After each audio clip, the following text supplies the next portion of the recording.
আগে যদি জানতাম ঠেকুয়া বানানো এত সহজ তাহলে অনেক আগেই বানিয়ে ফেলতাম।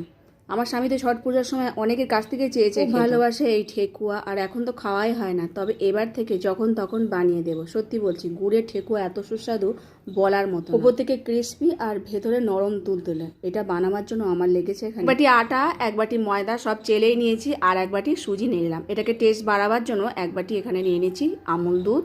একটু বেশি করে গাওয়া ঘি দিয়ে দেবে, আর পুরো জিনিসটাকে ঘিতেও ভাজতে পারো বা রিফাইন তেলেও ভাজতে পারো। আটাটাকে ভালো করে মাখার পর যখন দেখবে মুঠো হয়ে গেছে তখন ভাববো হয়ে গেছে। কিছু ড্রাই ফ্রুট দিয়ে দিলাম, নারকেল কোড়া দিলাম, আর এখানে আখের গুড় দিলাম, যেটা সব থেকে টেস্ট বাড়ায়। জল দিতে পারো, নাও দিতে পারো, বা দুধ দিয়ে মাখতে পারো। আমি অল্প 1 চামচ মতো নারকেল জল ছিল সেটা দিয়েই মেখে নিলাম। আর যেহেতু এর মধ্যে আমুল দুধ দেওয়া আছে তাই একটু চিপকু ভাব আসবে। আর আমুল দুধটা অপশনাল, নাও দিতে পারো। আমুল দুধ দিলে টেস্টটা খুব সুন্দর হয়। তা আমি এখানে পাতার মতো সাইজ করে নিচ্ছি, হাতেই করেছি। অনেকে ছাপ মেশিন আছে তার মধ্যে দিয়েও এর মধ্যে একটা শেপ দিতে পারো। আমি পাতা মতো করে নিচ্ছি, চামচ দিয়ে পাতার শেপ করে দিলাম হাতে চেপে চেপে। হালকা উষ্ণ গরম তেল করেছি, একদম ধিমে ধিমে হবে। তার মধ্যে এখন ঠেকুয়াগুলো দিয়ে দিয়েছি, আর এটা এপিট ওপিট করে লাল করে ভেজে নেবো। ধিমে আঁচ থাকলেই ভালো, বেশি জোরে দিলে পুড়ে যাবে আর ভেতরটা হবে না, কাঁচা থাকবে। তো একদম আস্তে দিয়ে তেল ভেজে নিয়েছি।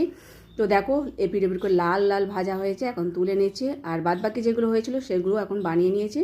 ওই তেলের মধ্যেই আবার দিয়ে দেবো। তেল একদমই আস্তে থাকবে, কোনো রকম জোরে দেওয়া যাবে না। তো অনেকগুলোই হয়েছে, 3বারে ভাজবো। আবার কিছুটা দিয়ে দিয়েছি, বাদবাকিগুলো ভেজে তারপর ভগবানকে সেবা দিয়েছিলাম। দেখো এখন তো আর ভগবানের প্রসাদ ছাড়া কোনো কিছু খাওয়া যায় না, তাই অনেকেই ঠেকুয়া দিয়ে যায়, সেগুলো আর খাওয়া হয় না। আর আমার স্বামীর এটার প্রতি একটা লোভও আছে, ছোটোবেলা থেকে খেতে খুব ভালোবাসতো। তো একটা স্মৃতি বলতে গেলে, অনেকে দিয়ে যেত প্রসাদ। তো যাই হোক, ভগবানকে দিয়ে এখন প্রসাদ পাবো। খুব সুন্দর হয়েছে, ওপরটা ক্রিস্পি আর ভেতরে নরম তুলতুলে, খেতে খুব ভালো লাগবে। আর এগুলো অনেক দিন ধরে রাখা হয়, আর এত টেস্ট হয়েছে বলার মতো না। ভেতরে ড্রাই ফ্রুট আছে, নারকেল আছে, সেগুলো মুখে পড়ছে, আর খেতে খুব ভালো হয়েছে। বসে বসে 3টেই আমার প্রসাদ পাওয়া হয়ে গেছে। আর আজকের মতো ভিডিওটা শেষ করছি। আর